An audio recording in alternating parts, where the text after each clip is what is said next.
तर आज मी दाखवणार आहे तुम्हाला आयसिंग करायचं टेक्निक. तर इथं केक कट करून घेतलेला आहे, छानपैकी आयसिंग करून घेतला आणि हा आहे तो पार्ट.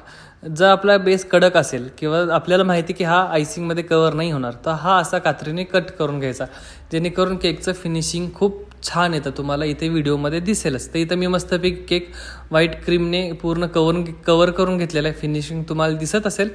आणि हा सिम्पल चॉकलेट केक आहे. जस्ट एक आयडियासाठी तुम्हाला हा व्हिडिओ मला दाखवायचा होता. तिथं केक आपण आयसिंग करून घेतला, चॉकलेट सिरप टाकून कवर केलेला आहे.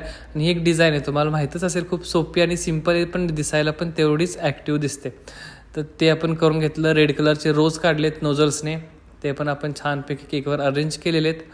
आणि अशा बऱ्याच ट्रिक राहतात, बट काय होतं एका व्हिडिओमध्ये नाही दाखवता येत. आणि चॉकलेट गार्निशिंग लावून घेतलेलं आहे आणि इथे आपला मस्तपैकी 1 kgचा चॉकलेट केक तयार झाला आहे. सो बघा, शिका आणि कसा झाला आहे कमेंटमध्ये नक्की सांगा. व्हिडिओ आवडली असेल तर